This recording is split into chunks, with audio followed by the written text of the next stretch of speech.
Hi, everybody. Thank you for Yo, coming through on this Saturday night special of the Symposium. Got a Word. special Saturday one Night tonight, got a Live. special group to get it handled, to get it done. Tonight we're talking about nerdcore hip hop.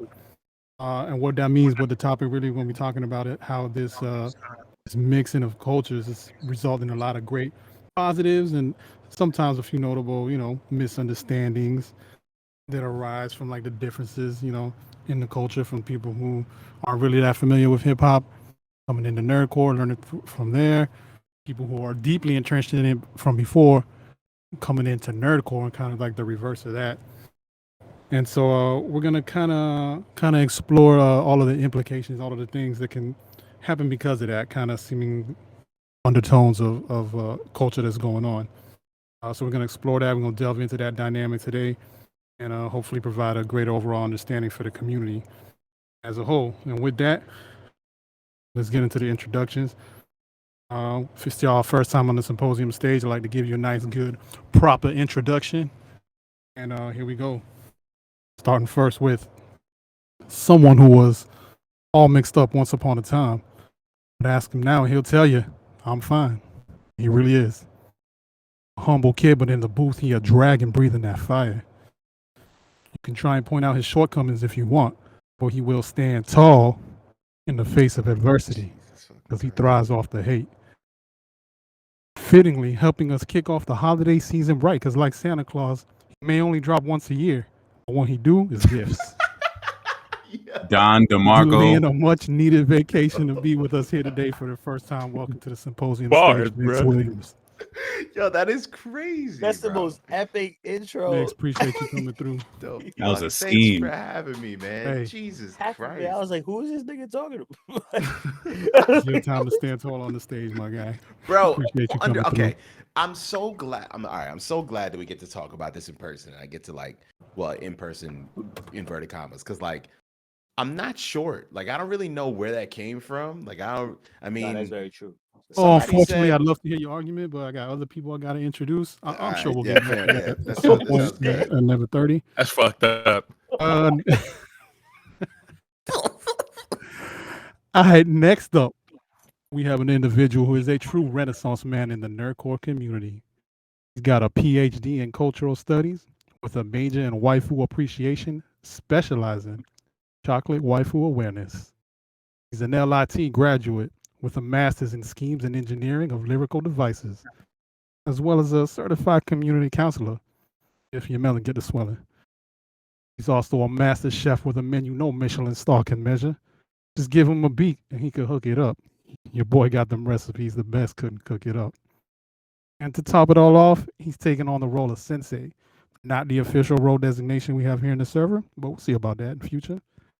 But rather that of a teacher helping to cultivate the mindset and skills of the next wave of MCs. Welcome to the symposium stage for the first time. The NerdCore Raekwon, the chef baby stay calm, DI double trouble because he's 2G. Bar God digs the prophecy. Welcome to Oh the my symposium god.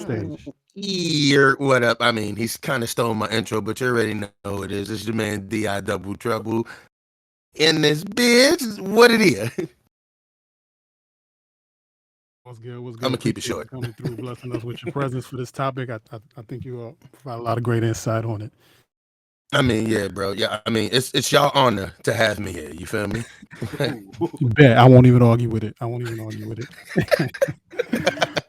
All right, next up, we got someone who, like his namesake, wasn't happy kicking it on the side, so he slashed his way to the top to become a hero in his own right. You can catch his hero saga unfolding right before your eyes in the instant day.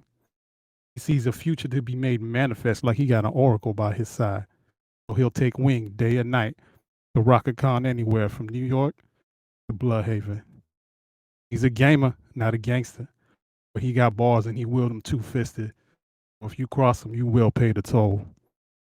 An OG and a titan in this game who's a true star out of Bethlehem, and someone who will forever have a very special place in all things NNCD for the role he played in its inception.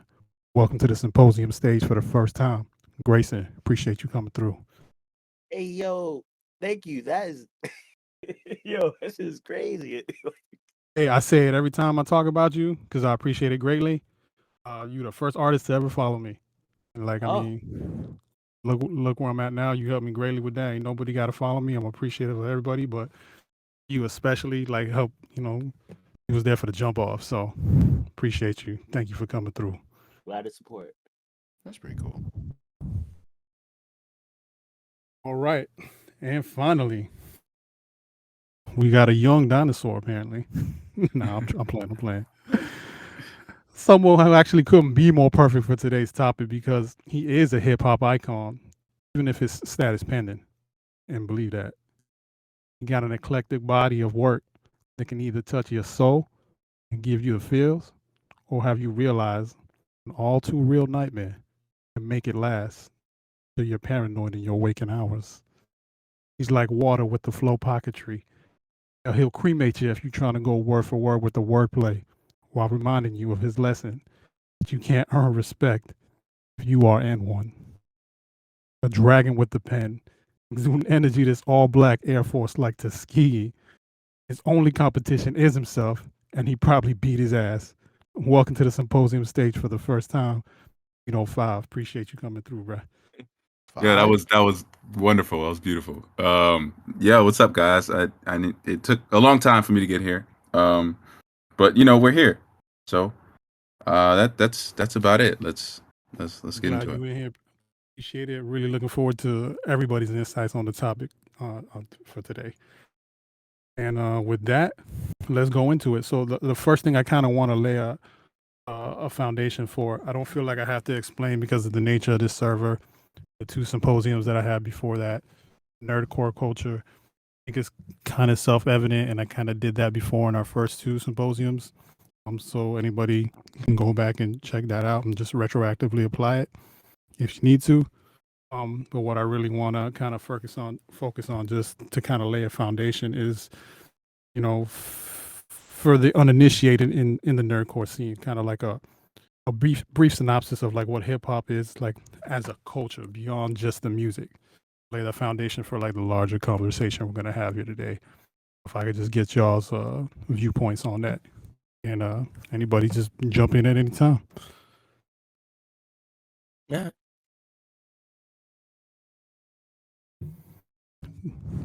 Diggz. No way. There's no way we're all this polite. There's no way.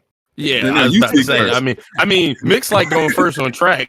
So go ahead. No. To be fair, on every track that I ever have is featuring Dizzy, and Dizzy puts me first. As that Yeah, is bruh. not. It might just be like Dizzy had in the reference. Dizzy's was first, and then I go, "Oh, cool! I'm on a second verse," and all of a sudden I hear the final song, and he's like, "Yeah, I switched him." So yeah, I'm not going first. I don't believe in it. Tall people go last. Well, Well, then I'm last because I'm the tallest person here. So Wait, I'm taller than Grayson, so Grayson has to go first. God damn it. Yo. So we just synopsis of hip hop? just like kind of like, yeah, like if you give, like, for example, like if we had somebody who who didn't know what hip didn't hop hear was? hip hop before nerdcore, they just kind of know what rap is. If you could just give them, yeah, just kind of like lay out just briefly like what it means, like hip hop as a culture, when we talk about it as a culture, because we know it's more than just the rapping. Yeah, I feel like I feel like hip hop is like the culture for people of color. Um, started out in New York and then kind of spread out to the entire world. And it's I guess used to express what's going on in the culture for those who might not know about it. Like that's just my opinion on it, but yeah. I bet. I think Definitely was like a voice for the marginalized. It was a big part of the culture. I think hip hop is, because it gets misconstrued sometimes. Like rapping in general just gets misconstrued as some dude just like talking over a beat. And it's proof that you can, because like singing, you can hear emotion in people's voice, but when you rap, you can have somebody. I can just rap talking how I'm talking right now, but it's not going to sound good. You know what I mean? So hip hop was a way to blend poetry or spoken word with music, and a lot of other genres can't do that because with rock and R&B, yes, the song might rhyme, but it was an easy way for people to get a lot of words into the same kind of spaces that people were dragging syllables out for. So you could kind of say a poem in a cool way, and get people's heads, nodding. You know what I mean? Got you, got you. So kind of like going back to what Grayson was saying, kind of like a voice for like some of the marginalized, but internalized and put back out through like the filter of like the style of like that community of that culture to become this unique kind of form. Like the way I see it is, hip hop has always been the voice of the streets. Now, by the streets, I don't mean like just like with drugs and all that other stuff. I just mean like if you grew up in like an area full of poverty and stuff like that, like you ain't even got to be hood or nothing like that, but you've seen it, you've been around it, you witnessed that life. So hip hop has been the voice of that like situation for those people who've been through that type of lifestyle and stuff like that, which is normally why you hear most of the stories about drugs, about growing up in the hood and all that other type of stuff, because you normally don't hear that in any other genre. Like hip hop has always been the way to bring the negatives to the positive. And that's how I look at it. Like it's a way to tell the stories that the outside world who doesn't go through none of this stuff, it's the way to tell the story how we actually know it, not how they see it.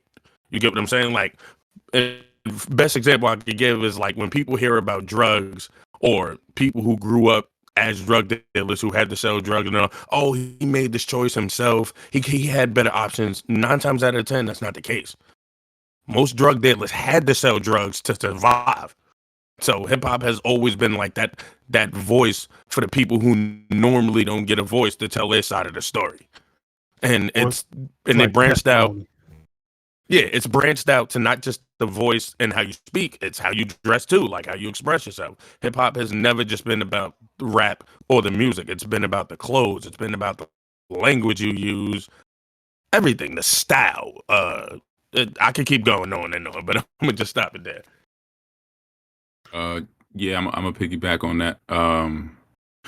It's such a weird thing about hip hop. Like I agree with pretty much what everybody said. Like as far as how it started out, but now hip hop is such an accommodating genre. It might be like the most accommodating genre. Like there's so many different subgenres that are like a derivative or are part of hip hop that I don't think literally any other genre can compare.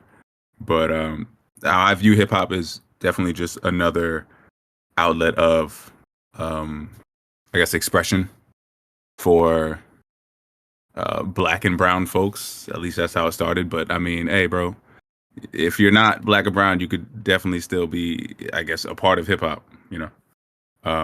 But that's kind of how it started for me. And now here we are. And that's pretty much it. Hey, well, I'm gonna take y'all's summation on that one then. All right, so now that we kind of got like that baseline, that it does come from somewhere. It is testimonial. Like every track is like testimonial to a whole lifestyle. She was kind of deep. And but now that we got that, we can kind of move on and delve into the topics of kind of the nerdcore hip hop kind of dynamic. And I want to explore kind of some of the peaks and some of the pitfalls that we can experience, right, with this kind of increased intermingling of like the modern nerdcore scene and hip hop. What do you guys think are like some of the peaks, some of like the positives that can and have been achieved due to this kind of artistic cultural cohabitation? And what are some of the possible like pitfalls, kind of the negative things that have and can develop in that regard as well? All right, so let me take point on this one because Go ahead, do your thing. One of the things that when I first got into this was maybe end of 2020 is when I really kind of started diving into it. And obviously, everybody knows that I'm good friends with Dizzy, and we, he was kind of the ones that pulled me into the NerdCore thing. One of the things that I was worried about was the box that I thought nerdcore artists were putting themselves in, where I was afraid that rapping about one specific topic, and having that topic be somebody else's creative vision, I was afraid that eventually it would fizzle, but it hasn't. It kind of did the opposite, and it's getting closer and closer to the mainstream. And like Geno was saying, where there's like all these different subgenres of hip hop, nerdcore hip hop is becoming a subgenre of regular hip hop, which is good.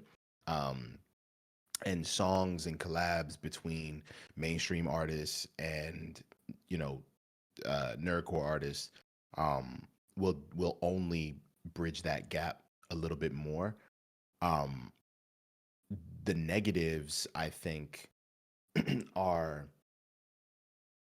people from the outside still won't. Some people won't give it a chance. Like, some people just won't. Like, they'll look and they'll see, okay, the cover art is Itachi, and they said that the song's about Itachi, so the song is gonna be bad because I didn't watch the anime, or I don't like that anime, or whatever the case may be, and they don't give the song a chance. Whereas if they listen to the song and they realize that it's more about just how the feeling, like, it's a song that elicits a feeling that the anime is supposed to elicit to you. So it's more of like a continuation almost of the show. So you don't have to watch the show to think that the song is good.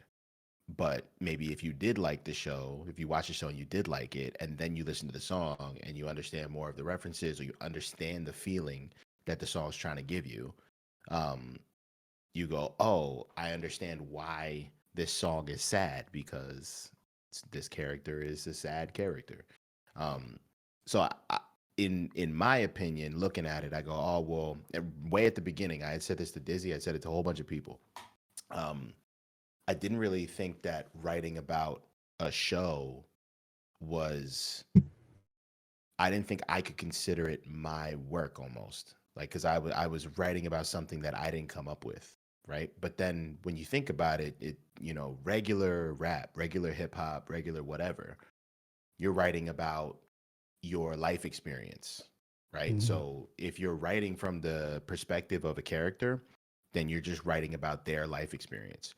And if you're writing about a show, then it's something that you've experienced, and it's what you take from the show and you put it into a song. So it's not like they're taking the words and giving them to you and you're writing them down. That's not what it is. You still have to come up with all of it. You have to, take the show and see how it makes you feel, and put that into words and into lyrics and then into a melody, or so on and so forth. You still got to make it sound good anyway. So, I think that you gotta give nerdcore a chance before you write it off. Just like anything, there's people that like hip hop that don't realize they like metal music, and then they go and they listen to metal and they go, oh shit, this is actually pretty good, and then they become metal fans. So, I think people just mainly need to give nerdcore a chance before they write it off, because I almost wrote it off, and now it's a massive part of my career. Yeah, that's interesting too. What you was talking about, how we alluded before, how hip hop kind of came from like a struggle, really, and throughout all the nerdcore, through all these different fandoms, it's like a theme that's running through all of them, whether it's the anime or what have you, especially in the anime. But is that protagonist journey and that same kind of struggle, the desire to like be the best, to get out of the situation that you're in, to rise through countless fucking obstacles that's in your way, Exactly. and not stopping for nothing. I think probably like that. I mean, to me, I see like that struggle aspect and overcoming it is so strong just in hip hop thematically in general, as a positive, seems to really enhance that the nerdcore scene, because it's, I don't know, it brings like this extra layer of genuineness. Mm-hmm. 1000%. I would like to use my ATM surf and ride the wave. Mix was just cooking up real quick because I'm just saying, bro. At the end of the day, it's like this. Like, when you look at NerdCore, like he was saying, like most people see the picture of the character of the show, whatever, and think, oh, it's this, it's that. I can't listen to something like this. But there's been cases and situations where, like, say somebody's heard the song on Spotify where the cover art is completely different. Like, say the artist probably used themselves as the cover art, and they heard the song and they didn't even realize it was NerdCore. They didn't even realize it was an anime song or whatever the case may be. Ended up liking the song. Then they find out it's connected to an AMV, and the song and the references match up now. And you're like, oh, this was an anime song, and now all of a sudden they don't like the song. This has happened to Game Boy Jones a few times, and from what I've seen, and it's like, I just hate that, like, that immediate downing motherfuckers get when they realize it's about something that in their opinion isn't cool, because you had no problem bumping this shit or saying you like the song until you found that it was connected to something that may, especially if you're from the hood, something that's not really cool. Like, or even though anime is way more accepted nowadays, but to some people, especially again the hood folks, they think it's not cool, they think it's corny, they think it's nerdy, whatever the hell like case may be. But like I said, without you realizing what it was actually connected to, you had no problem with it. And then to just assume that just because a song is written about an anime, is written about a video game or whatever, that it's not connected somewhat to the artist's real life, it's a bunch of BS in my opinion, because you have artists like myself, you have artists like Mix, who we don't necessarily write as the character. We write as if the character was us because we see ourselves in the character. Best example I could give you is my song where I did the Gara song. It's not about Gara's life. It's literally about my life and me comparing how Gara dealt with hate and how I deal with hate as a black man. It's like when you create that, and if you understand the creativity behind it, and you can see the parallels, you could be like, all right, Diggz or whoever made the song just really took the story of Gara, placed themselves in that story, and they told their own story within that world. So it's like Mick said, where you're still creating your own life experiences. You're just using something similar as the catalyst. That's all you're really doing. Exactly. Now, are there people who do quote unquote narrative rap? Of course. Like, I'm not going to say that wasn't the case. And maybe 2019 and anything before 2019, that was the case here, because I'm going to keep it 100% funky with you. 2019 beforehand, I listened to a bunch of tracks. I didn't like them. I'm like, yo, all you doing is telling me a narrative that I already fucking know. But the artists have evolved since then. And now they tell their own stories mixed in with Itachi's story, or the way Itachi felt, or the pain Itachi had to deal with. It's just not Itachi's story on the beat anymore. That's not the case anymore. People who have learned how to mix and combine the struggles, as we say. So it's a lot more creative nowadays than it used to be. So as a person on the outside looking in, you will never know that unless you give it a chance, like Mick said. Yeah, that reciprocation of themes seems to really be like a positive in there. It just seems to be like kind of like an iron sharpens iron kind of thing. When I'm looking at it like that, and the pitfall kind of from gathering from like what you was saying throughout all of that was it can kind of be like a reverse Uno card type situation where somebody discovers that it's, oh, this NerdCore is about whatever, and it can actually hit back like harder in the negative as like a negative aspect. Can I go next? Yeah, go for it, dude. All right. So, as for the peaks of NerdCore, from what I've seen, is like the successes of it all, in the sense of, like, a lot of people already kind of see now, oh, artists that rap about nerdy content in their songs, they can get millions of streams and millions of views. But for me, it's like that's awesome, right? And then there's the other side of things. There's artists like one of my best friends, Okamura. They got their song in a video game, and not like a indie. Even though indie games are dope, but they're in No More Heroes 3. You know what I mean? There's artists like Rand who got into. There's so many video games he rapped on for Mortal Kombat 11. That's just spitting off the top because there's so many other games. There's other pieces of media that like hip hop has gotten a chance to like get into because of the fact that not only through the connections that most of us can make online and in real life with the conventions and etc.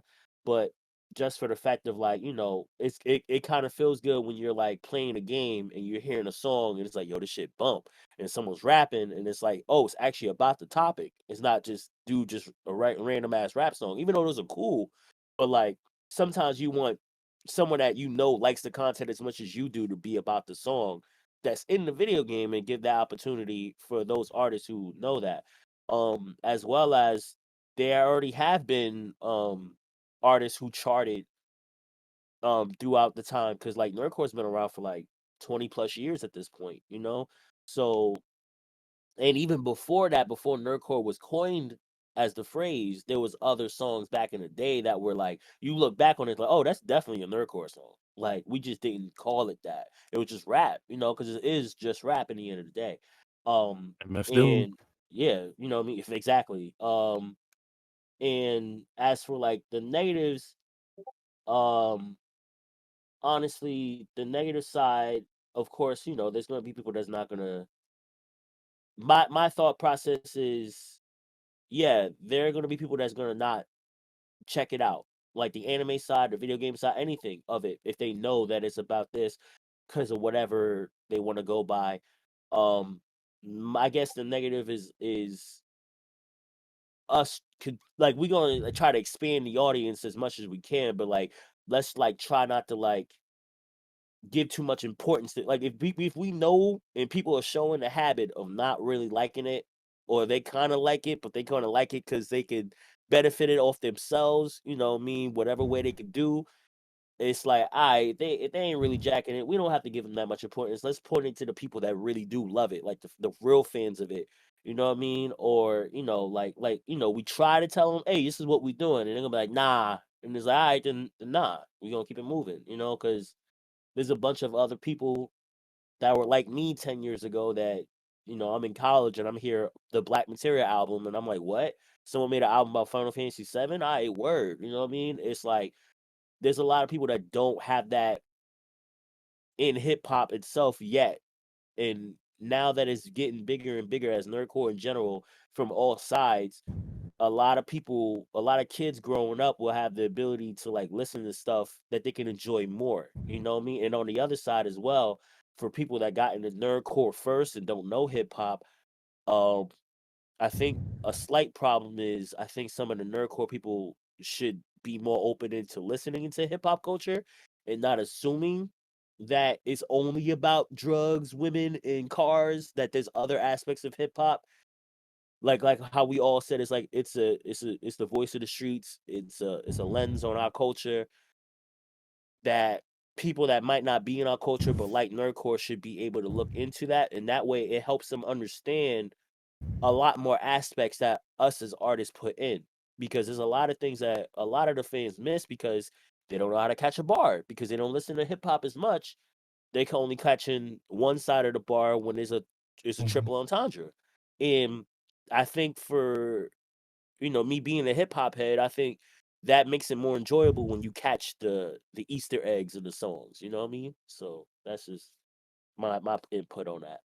Craziest part is like all Grayson does is rap about like hoes and clothes, and it's like it's I just so was gonna say, frustrating it's to kinda hear him wild for him talk. to say Yeah, that. it's like it's so crazy. I'm hearing him like just lie in front of all these people. Like the nerve, bro.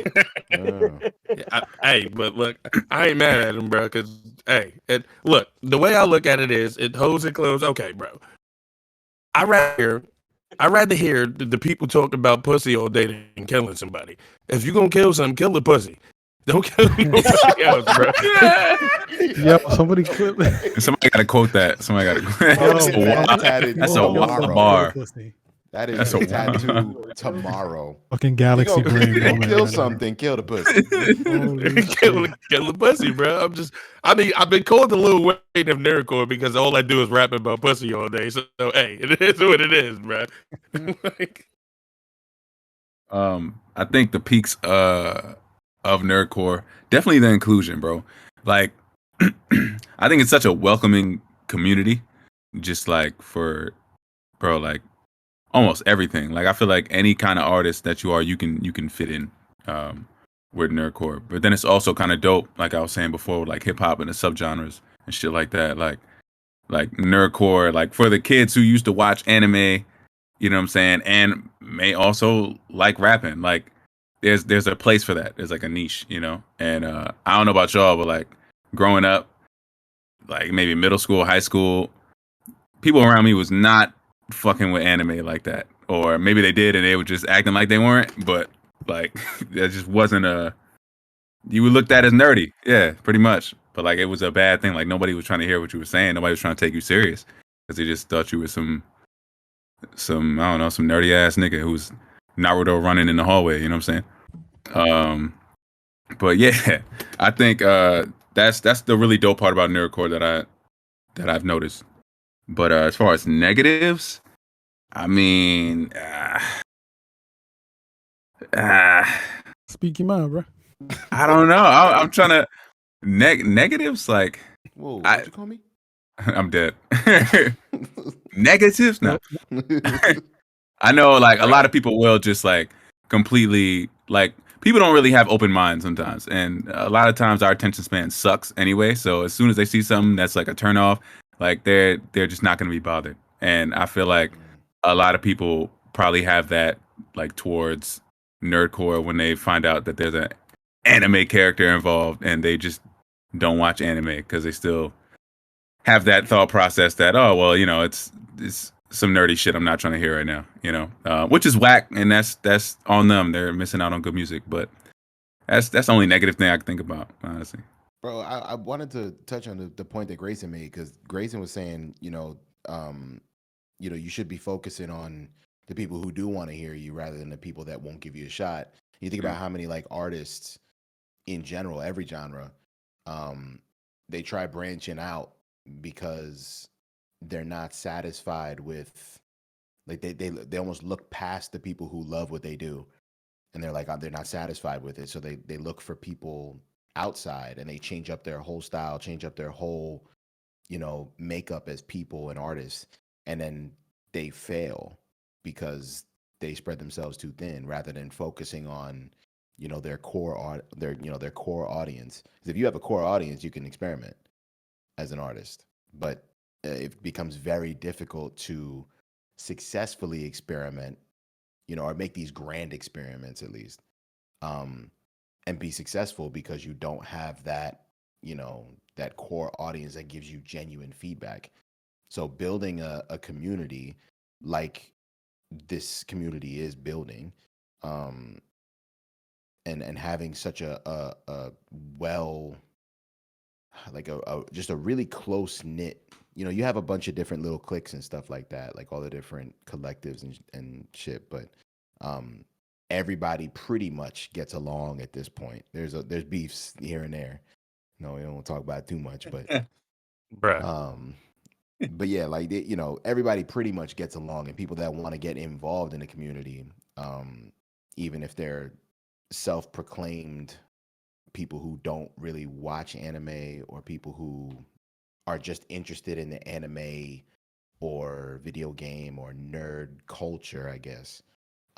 If they want to get into it and start making music and collab with people are always down. There's somebody always looking to work and stuff like that. So that's always a positive when it comes to the artist side.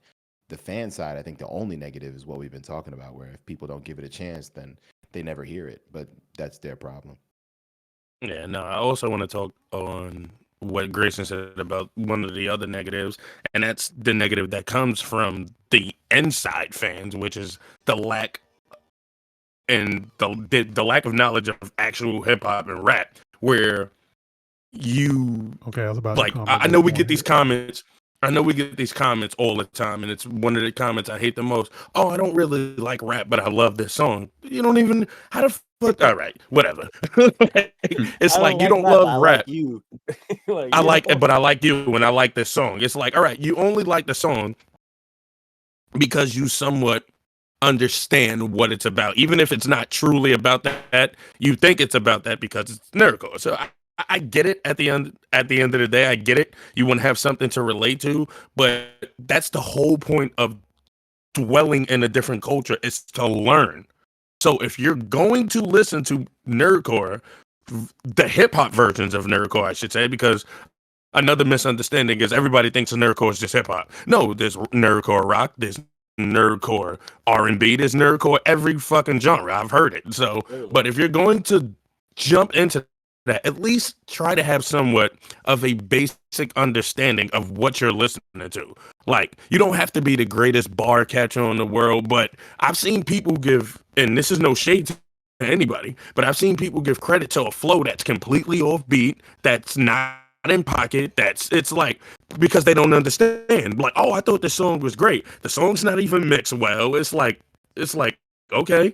So, and that's kind of where you get to where I think Mix was alluding to about the yes men, about who you have in your corner, and you can't really grow as an artist because the people who listen to you don't know what you need to do to become better. So unless you're surrounded by a clique or you're cool with people like DPS, Schwabity, myself, Mix, Game Boy Jones, Cam, whoever. Unless you have these people in your corner who can tell you the things you need to do, or you're gonna have his fans like, oh my god, I love this Itachi song because you said your eyes lit up like the Sharingan. They don't give a fuck about if the shit is all flow, if there was no actual rhyming. They don't understand the rhyme scheme, etc., etc. And that's one of the negatives on the inside. I just wanted to touch base on that real quick.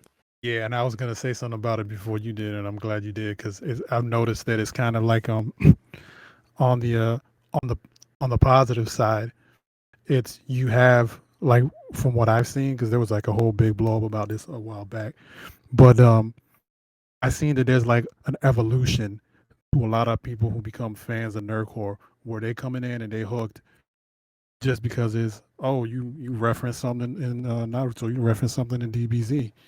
So I'm with it. So they just listen and just almost very passively, just for pure entertainment purposes. They don't know about rapping. They don't know about schemes. They don't know about staying on beat. They don't know about none of that. And that's where they start off. Then slowly over time, as they get exposed to more of the hip hop element that's in there throughout the various artists that are in the community, they kind of slowly start hearing, understanding a little more about that as they hear more people do it at a more sophisticated level. And they'll watch the reactors, people who really do like know how to break it down, people who talk about what's really going on, and get this education happening. Like slowly, little by little, they'll start growing to like not just love it because of the references, but because of like the deep meaning in it and like the real skill that's in there that comes from hip hop that's present in here, and they kind of learn to fall in love with the genre, even maybe outside of nerdcore because of it getting introduced to it through nerdcore. Well, so that was one of the things that I noticed when I first came in was like I tried to do this music stuff for a very long time and never really because I think everybody anybody who has talent but no platform or feels like they have no platform feels the same way where they're like, okay, I'm doing all the right things. I paid the money for the video. I did, I got the really professional mixing. I got all this stuff done. I've been working at this for a long time. And they become this kind of extraordinary person in an ordinary setting. And in reality, it's very hard to stand out where, you find like that's the reason why SoundCloud got all mudded up with, music where there was a lot of good music on SoundCloud, but there was more bad music on SoundCloud. And coming into this community where the sample size wasn't huge, you're able to stand out a little bit more if you got some talent and you got some an idea of how a song should sound, or you have some sonic experience. you can kind of get your sound out a little bit more. And I like the term Easter eggs in songs, because that's a good way to kind Facts. of, you know, talk about Agreed. punchlines. You know what I mean? Like, you know, people don't realize it's a punchline. They just go like, "Oh, that was that cool thing that I noticed from the show that he referenced." You know what I mean? And people don't realize it's a punchline.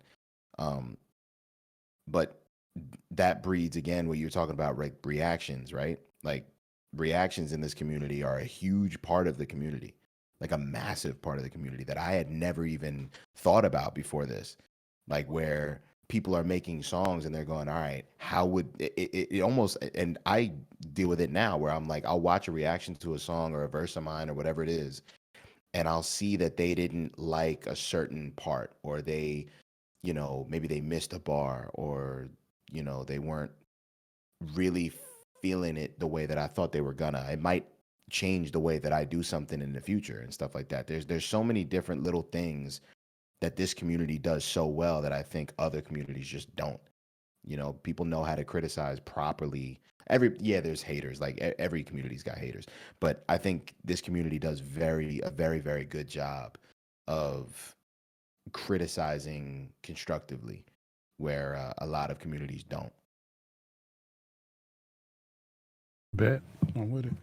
I wanted to ask y'all. I don't know if it's like a hot button topic or anything, whatever. I don't perceive it to be or anything, but just thought it might be something interesting to bring up.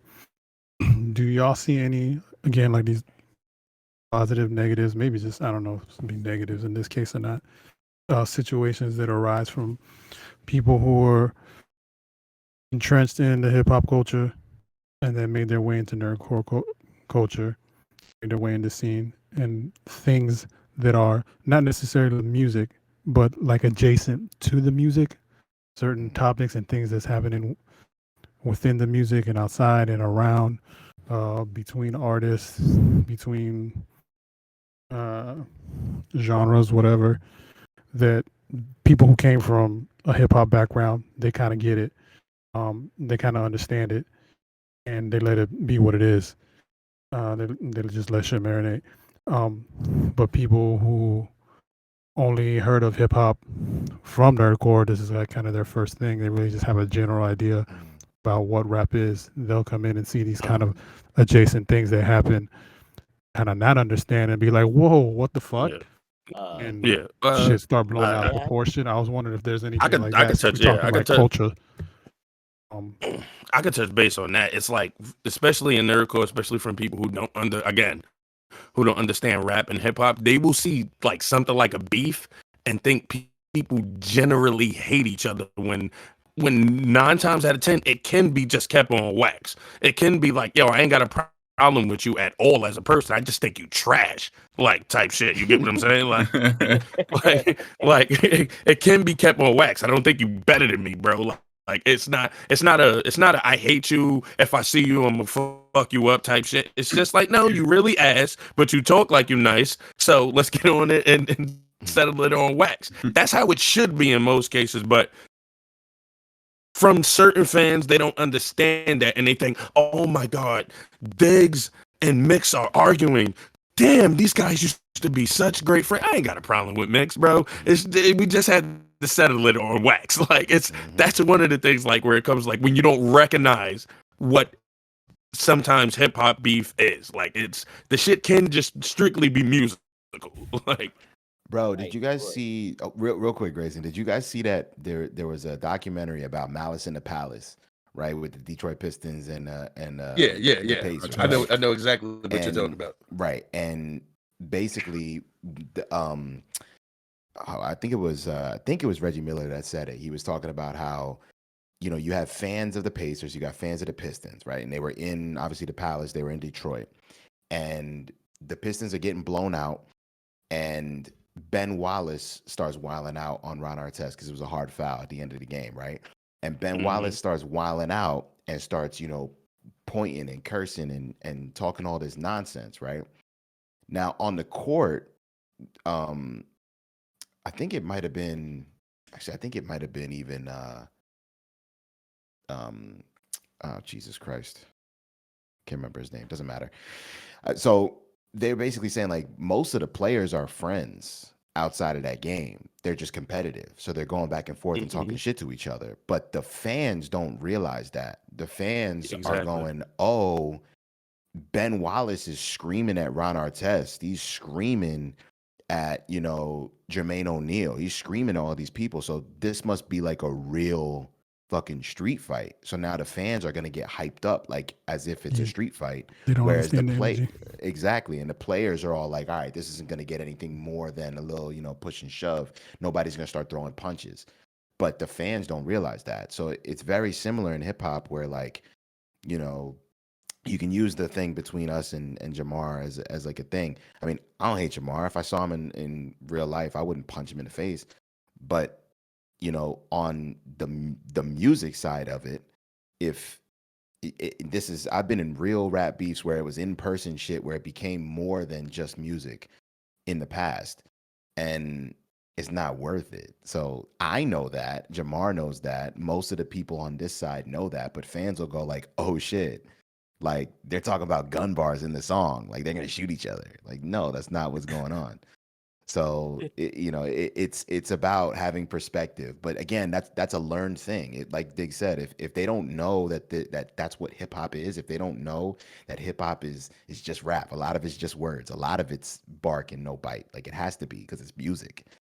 If people don't know that, then they're gonna start thinking there's like underlying violence, and there just isn't.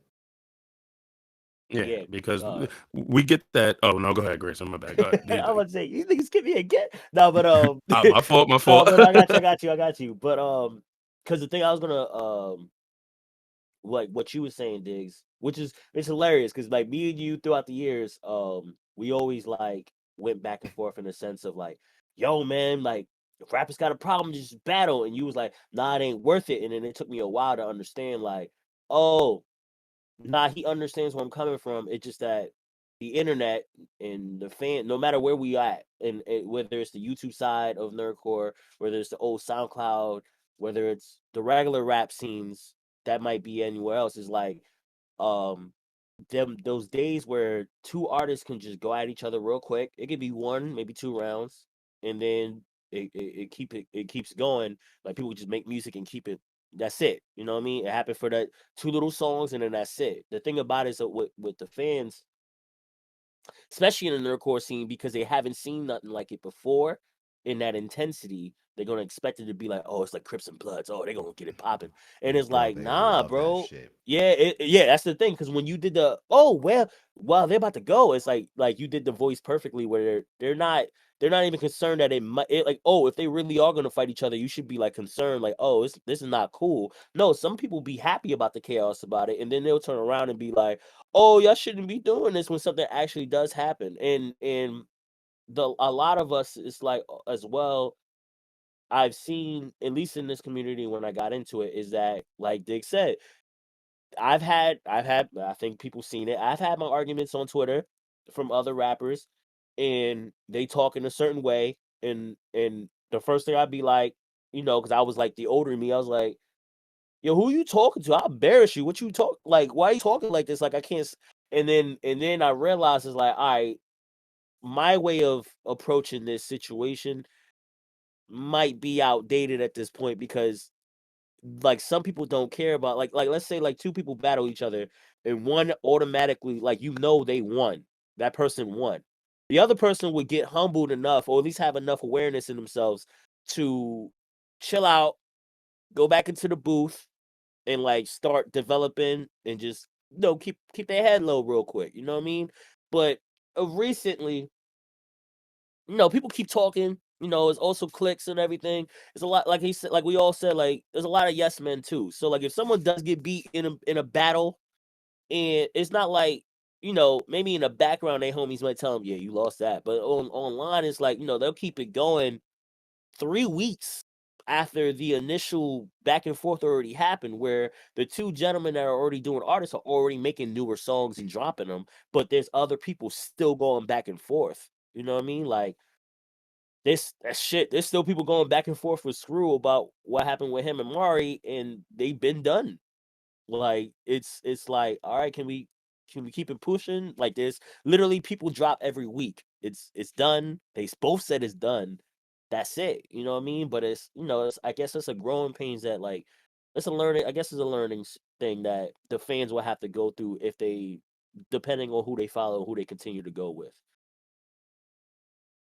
I appreciate y'all insight on that because that's really a topic that I want to discuss and put some clarity out there for, especially from y'all, because I think y'all is really like this panel is like uniquely experienced, like on both sides of this hip hop culture and nerdcore culture to really like speak on that and explain it to the people. Nah, but And, fuck Jamar Rose.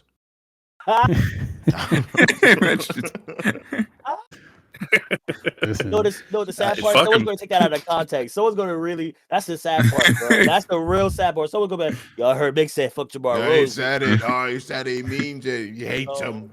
You don't like him. Bro, it's weird nobody he listen said to it short too, people bro. anyway. Like, Nobody listen to short people anyway. It's all right. bro. But, on that note, since we kind of hit on that hot button topic and expounded on it a bit, what do y'all think we could do, like going forward? Now that we kind of went over kind of the highs and lows that could come from like these culture scenes, kind of mixing together. What do you think we can do to like optimize and maximize those positive elements, and kind of reduce or eliminate like, the instances of those negative elements? From both like the artist standpoint and for the fans, optimize that synergy. Feel like just I think. having. Go ahead. No, do your thing. No, go ahead, bro. You was quiet as fuck for like 2 hours, so go ahead. All right, cool. I thought you were muted again. Yeah, so bro, just having an open mind. I feel like it all boils down to that on like both sides for anything. I feel like any negative issue about the community, whether it's from the artist or the fan, I feel like all boils down to you just having an open mind. And yeah, no, like that's really it. Like Yeah, I was gonna go in that same route in this, but in my case, I was gonna say be willing to be educated. Like for example, like if somebody is doing a bar breakdown, right, and you're a fan of like say the reaction video, don't say, bro, why are you talking so much on a reaction video? That's what the fucking video is supposed to be about. It's supposed to be about a reaction. So don't Literally the title. don't come with that energy of like, yo, why is he explaining what the song means? Like, bro, if you just wanted to hear the song by itself, the link's in the description. Click that shit, go listen to it, and shut the fuck up. Like it's that simple. why is he reacting? Exactly. Like, and when you have people like say DPS is giving like little hints and here and there about how to mix or why this mix is good and these vocal effects, pay attention. When I do my bar breakdown so the fans can understand how the cat's double entendres, so they understand rhyme scheme, so they understand what wordplay is and how wordplay differs from like a metaphor or simile, just pay attention. Don't jump on my comments asking like, bro, why do you do this? Shut the fuck up. I'm doing it for a reason, bro. Like I'm doing it. If you don't want to hear it, then you don't have to tell me that. There are other people who want to know what the fuck is going on, and that's the people I'm trying to speak to. But you have those assholes who try to act as if you're doing something wrong because you're trying to educate people who lack the knowledge. Like that's all it really. It's education and the ability to want to learn and want to understand. Yeah, that shit resonates strong with me too. This whole part of the reason why when I'm setting up this server, I set it up and I structured it and I made roles the way that I did because I literally have like mentor roles and sensei roles here on the server for that reason. Because if nobody gonna teach you, how will you ever learn anything? Like even the nuances of shit. You gotta have somebody there to guide you through it. So I fuck with that mentality heavy. Well, that's the thing is like the youth. I was afraid a little bit, right? When we first kind of started doing the whole the Pendragons thing where we were really starting to get into things. Click started to kind of siphon off. Like it started to be this: we don't work with anybody outside of our crew. We don't work with anybody, whatever. And it started becoming this thing where it was in fear. I was in fear a little bit of it getting kind of toxic. where like the YouTube community, like the YouTube rap community fell apart because niggas didn't want to work together.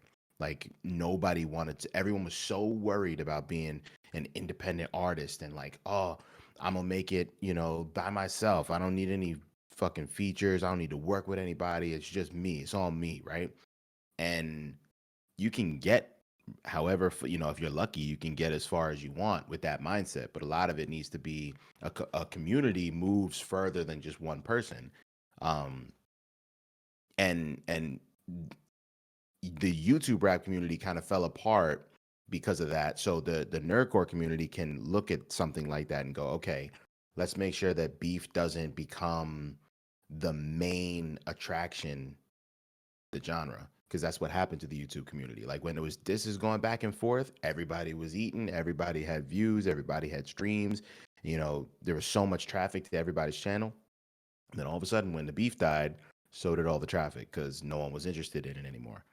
So, having something like this where everybody gets called out and then everybody replies to it is a good thing. But if it becomes a habit in the community, it can become a detrimental thing. Yeah. Um. Yeah. As well as like what Geno said, like keep an open mind, but in the sense of like, I feel like all around in a sense, like how like there's gonna be rappers who, they're bar smiths. They just want to bar shit out, and there's an audience that wants that. There's people who rap, do the melodic thing and the auto tune thing. There's an audience for that. You know what I mean? Like this everyone can eat in their core. You know what I mean? I've literally seen people like do amazing things. Like I know a homie that's on tour right now. Shout out to AO. You know what I mean? And Yeah, shout out to the homie Ayo. yeah, you know what I mean. And it's like, especially coming from another community that was like more centric to like producers and rappers, almost by itself.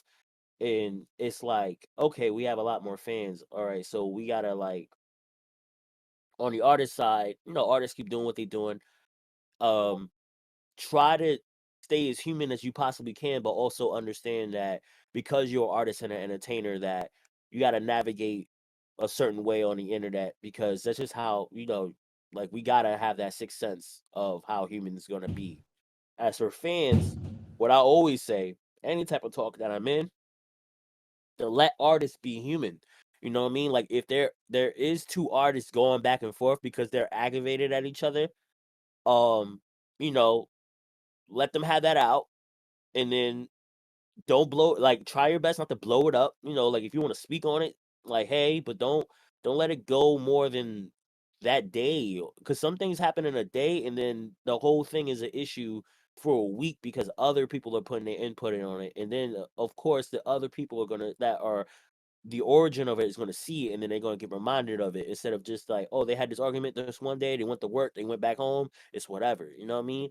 And as well as personally, because of the fact that like I can I've been doing rap for like a long time, and I think I've been in nerdcore like actually saying I'm in nerdcore for like 10 years. And I would want everybody to try to like, if they could, because there's people that do give information out on the history of what's going on, not only in hip hop but in nerdcore as well, because those insights can give new inspirations to different goals that other people can have.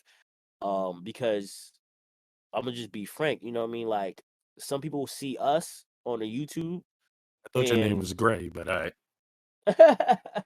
just fucking with you. Go ahead, yeah, No. bro. I be His confused too. real name's Clarence. Nah, but but it's like some people see us and they see the success and they see the numbers, and they kind of think, because of how the rapid rate of it goes, because like they said, like when we got in, I mean, we stood out because we already had our experiences and stuff, and we got on certain songs with certain people, and it got us a good look, and we kept it consistent. But a lot of people don't see the other side of it, of like, well, a lot of us had to change our habits of how we make music. A lot of us had a well, for me personally, I had to like grow as an artist and doing different things instead of doing some of the same things I always done because I'm making more music at a rapid rate. And try to keep up with the scheduling and connecting with audiences, etc., while doing everything else that I was doing. Um, but also though, it's like if you might not be the one of the people on YouTube to get 50,000 subscribers, you might just get 2K, 3K, but you can also be the artists that are performing at conventions and other shows and doing tours. You could be the artists that are on soundtracks and getting on those type of things and working with independent companies and stuff. Like there's other ventures that you can do as an artist. Like just like how you're trying to expand your audience, you can expand your network.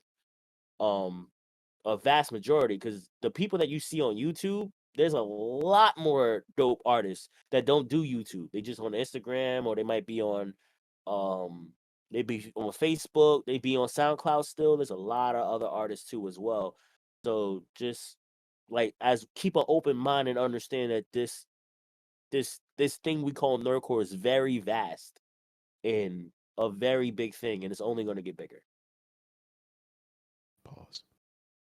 Oh my god. Sorry. You didn't Bruh. add Geno? Hey yo. What? Sorry. My bad. Bruh. How old are we? Come I'm a on. child. I'm sorry. What are I'm we sorry. doing? What are we Mix is doing? 19, ladies and gentlemen. Mix is 19. Jesus. All right, But so But kind no, of like this. Oh, go ahead, Geno. My bad. oh no, I was not gonna say anything important, I promise you. Bruh. So like to kind of like sum it up, I hear a lot of like be willing to be a learner and be willing to be a teacher if you got it in you, and kind of don't jump to conclusions and understand like that unity is very important to the scene as a whole. So if you're part of it at all, make sure you keep it unified and understand the expanse. It's true. Yeah, pretty much. Yeah. And I also wanted to touch on something that Grayson said about being human and understanding the role, because I think a lot of people here, especially when you get a little bit more popular, like say when your subscribers go up, your monthly listens go up, your followers go up, you might not ask for this, but it's going to happen. And what I mean by this is the role of being an inspiration and the role model. It's not something you have to like engage in or want, but at the end of the day, it's something that's going to happen. And when that happens, it's like Grayson said, you have to be mindful of the shit you say, because it's not just you're affecting anymore. Like the people who follow you, the people who look up to you, the people who want to be like you, the people who want to rap the way you rap or sing the way you sing, the people who think you're a cool person, who think you're an inspiration, who think you're a wonderful man or woman. These people follow and sometimes hang on every single word you say. So when you saying bullshit and you get bullshit back, is because people are hurt. Like that's just what happens. And again, you might not ask for that role model role, but at the end of the day, you have 200 subscribers. Most of these people listen to you and get inspired by you. Most of these people listen to your songs and it makes their day better. It makes them want to get up and go to work. It makes them, and I hate to bring it to this way, it honestly saves certain people. So we've seen it. when you, yeah, so when you need to have an understanding of that. And I'm not saying that at the end of the day we're perfect, because nobody's perfect. Everybody fucks up. Everybody makes mistakes. It happens. But at the end of the day, you need to be able to learn from these mistakes and move in a better way that helps you and your audience or your followers get to a better place. Like, you don't want to be leading the people who listen to you down the wrong fucking path. Like, that's not what's up. Like, again, you don't have to want this role, but at the end of the day, don't use the platform you have to create bullshit. Facts. Couldn't agree more. It could all go away. Just a quick jump off. It's also with fans. If fans are listening, whoever hears this, please, because we are human, we are also learning ourselves. Everything is changing at a rapid rate. So it's like a year ago someone might be a certain type of way, and right now because of time and situations and who they're around, they could be a completely different person. So try to like keep in mind that, like, like give a little bit of grace, you know what I mean? Like, unless it's like really severe, you know what I mean? Like if someone's overtly being racist, nah, fuck that guy. But but if it's like something of like, y'all had an argument, they were acting a certain way, cool. People still are gonna grow. You know what I mean? And try to keep that in mind as well. I mean, you might not even want to listen to music no more, but don't keep in your heart negative feelings towards somebody because something that happened more than a year ago that might have been really small that you might not even remember fully. You know what I mean? Like keep that in mind as well, because I think everyone would like the same grace for themselves if they make a mistake. People make mistakes, like Dig said, no one is perfect. So because no one is perfect, people are gonna make mistakes. We just gotta like on the community side learn how to maneuver that way. That way, we can have a conversation. It don't get too crazy, and then move forward from there. Because at least in the YouTube side, we know like everyone, there's love for everybody. We all co-workers, you know what I mean? We're all gonna work together, or we all gonna see each other eventually, especially more often than not now, because of the fact that people are moving around, going to conventions, doing shows, etc. So, me personally, the one thing I never like is seeing someone online saying, "Yo, I can't wait to see you at a con," because then it's like, you don't know what that means. Like, first thought, oh, well, they just gonna get it popping and fight. All right, cool. What if this guy is from a situation where you ain't gonna fight? He gonna just shoot. Or the business side, all right, convention people like bookers and people that are looking at us already that we don't even know are looking at us. They look at the stuff that we say, they look at the stuff that we do, they look at how we move, they look at exactly what's going on because of the fact being, or other businesses, they're looking at what we're doing and how we move because of the fact being that if we are a risk to their business, they're not going to let us do business with them. And then that is a loss of a possible bag that you could possibly have for yourself that can feed you and your family. And That's a good point. Don't not enough people talk about because they as well, definitely watching. They yeah, definitely watching. They definitely going back and checking your whole history, all your tweets, everything. yeah, and also my last little point is that because like a lot of people call NerdCore, they reference it only to the YouTube, but there's like a vast majority, but a lot of people don't know that. So what someone else might say, if they're a prominent enough of an artist and they're known enough, whatever they might say or go by, sadly enough, we're still working on that ourselves, but it's like it does get connected to us in some way. So if one person doesn't like this person and they're over here doing the same thing that we do, they think we're a hive mind. Like, oh, we think like them, and it's like, you don't know that. Now that's also their problem as well. That they got to stop assuming that. But as well, we got to like, as we go, we got to think about the next person. Like, hey, somebody might not. I ain't never going to con, so I can say whatever I want. But it's like, all right, but this other dude might want to. This other dude might want to try that out. And if you saying something can hinder their success or possibility of success, that's messed up because you just want to blur out BS online when really you can just write it in a song and keep it pushing.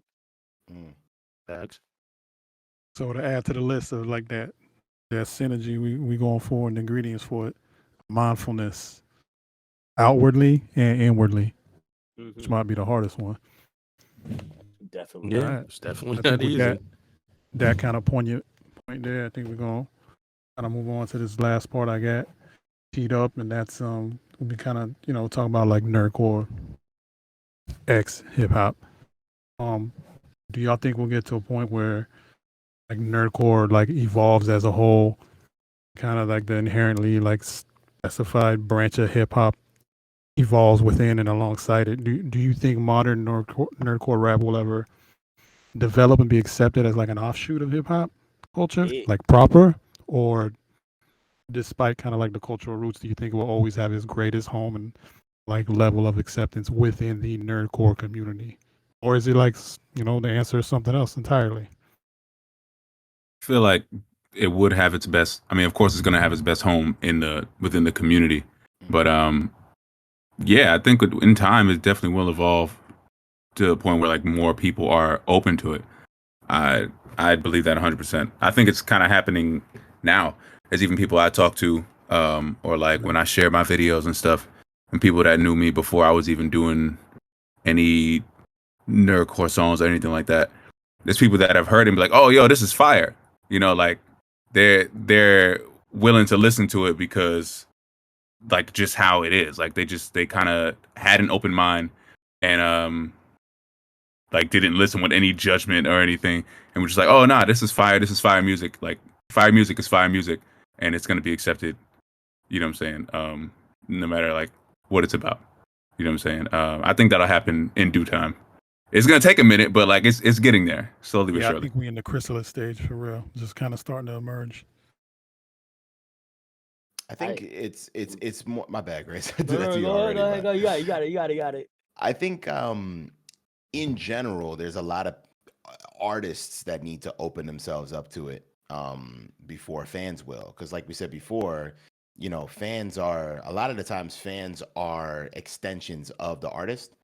So I think a lot of if artists were to open up to it a little bit more, if there were more, you know, mainstream style, I guess, artists that were willing to work with, you know, predominant nerdcore artists, the Ashton Lerolds, the people like even like Chris Patrick is considered like nerdcore adjacent just because he had the one of the better verses on that Pokemon site for a couple years ago. So people like that who are known for being quote unquote Twitter rappers or YouTube rappers or Instagram rappers, whatever they are, um, doing some anime inspired shit. Your postcards, your Samad Savage, your me, Geno, so on and so forth, where we got our start outside of, we're just rapping about our lives. And then all of a sudden doing some nerdcore shit. If you had artists that already have established fan bases and they start doing some stuff with, with the Fables of the world, with the Graysons, with the Dizzies and all of those fan bases start to merge, you'll see a rapid growth. That happens, all the time. Like I didn't know I liked rock music really that much until some of my favorite rappers were making songs with rock artists. So it's going to be the same thing when it comes to subgenres too. Yeah. Because what I was gonna say is like the evolution is infinite. It like inevitable even. It's going to happen because I remember that's so mad. Oh, I remember. No, but I no, but I Back remember in a my day. time. Get Yeah, off my yo. lawn. I remember back in the day the tape decks now, but nah, but Bruh. nah, but I remember back in the day where, some artists that like they only rapped with nerdcore artists, and then as time grew, they rapped with artists that like are closer to mainstream. Like personally, like Chris Patrick was brought up. I forgot which Pokemon cipher they did a lot, but 2019. yeah, there you 2019, go. probably. Right. So like like another artist like I've gotten the pleasure of working with before in the past was Anonymous, right? So like he would also be known as nerdcore adjacent because I remember him from, if people know who this producer name is, Killing Spree. He did a competition. He was in that one, and that's how I was introduced to him. And now you see his career. If you look into it, he's doing his thing, working with Denzel Curry and everything. And then there's other artists that work like Mickey Fax. He's worked with Mangaran, myself, Okamura, Omega Red, a lot of people. You know what I mean? There's a lot of bigger artists. As it's growing, it'll I think it's gonna be more expansive. Like the mainstream artists of today. Like I wouldn't be surprised if in the next 5 years, Lil Uzi Vert works with somebody that we might know of because of the fact that he's already, he already shows how he is in what he fucks with. And then there's Meg Thee Stallion and there's a lot of artists that already like what we like. They just make their music, you know what I mean? But when they have the situation where they can do a song about this, then it's gonna be the blow up, you know what I mean? But on the other side as well, I would like to see nerdcore artists if they could, if it's possible, because locally sometimes it don't go out that well. You know what I mean? Because the competitive spirit sometimes is like work with hip hop artists who might not even know what nerdcore is. Like I've gotten the pleasure to work with a lot of artists. Actually, the guy I met, what's the the one in Jersey, we was in Cherry Hill. Mm-hmm. Remember we was in Oh the yeah, panel yeah, I room, know what and you're talking about. the Yeah. dude that was like, "Oh, that's Dick Riding." That was my boy actually. Stevie Franks. Me and him worked together a few times, and he made like him seeing what we did and what we do. He made a project called Project Gotham, and it was like it's a dope ass project, and it's like a good median between what nerdcore is and what hip, like, even though it's the same to me in general, but you see what I'm saying. But it's like Yeah. those creations get to happen from people we don't expect it when those mixtures happen. You know what I'm saying? Like, and that's when like the gems has already been made, but it's gonna be brighter and brighter as time goes on. Mm-hmm. Well, I guess I'm last on this one, but yeah. I think it'll happen, and the main reason I think it'll happen is because within, I want to say, probably the last 2 to 3 years, nerdcore has finally learned how to get out of its own way. And what I mean by that is it's going back to something like how Mick said when he first got here, how he thought shit was like boxed in. It was kind of like that at a point, and I really think the artists understand now that you have to get out your own way. And what I mean by that is, let's say when I first got here, motherfuckers didn't curse on their tracks.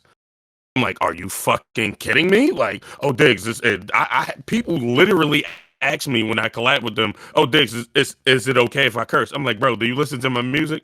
Like, really? You really asking me for permission to curse? Like, so while that might not be like a big thing, like in the grand scheme of things to a lot of people, it really is, because a lot of people, especially when it comes to hip hop, a lot of people like to hear uncensored. Like, I can tell when you substituted a word because you didn't want to say motherfucker, damn shit, bitch, or whatever. Like, I can tell. I can tell. This And feels like a it's direct shot at emblematic of the Dizzy right growth. now. I mean, it feels like a real shot at Dizzy right now. It's not even that dizzy. I'm talking about beforehand. Before, like, take the first cipher I was on. The curses were bleeped out. I'm like, y'all gotta be fucking kidding me. Like, I'm like, y'all really kidding me? Yeah. I'm like, freaking you gotta kidding me. be Freaking fucking. kidding me. I'm like, the curses were bleeped out, or you had people like kind of say freaking or frickin'. I'm like, bro, that's, to me, it throws off the whole pocket and rhythm of your lines, because I know you didn't want to say that. Like, I can tell you didn't want to say that, and then like, and it's just, we were too focused on, I can't even say we because I wasn't in it at the time. They were too focused on making this shit kid central, when 9 times out of 10, the older you get, the less kids listen to your music.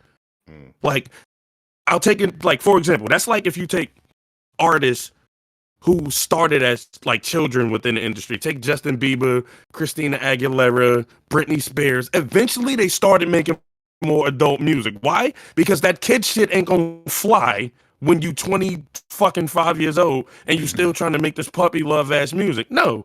Like, eventually you shed that skin and you start talking about more adult themes. You start talking about shit like sex, et cetera, et cetera. And they're like when you 16, 17, you could talk all that cute. Oh, I was holding my girl hand when I was walking down the street. We got ice cream, and her favorite, she likes strawberry cheesecake flavors on her bake.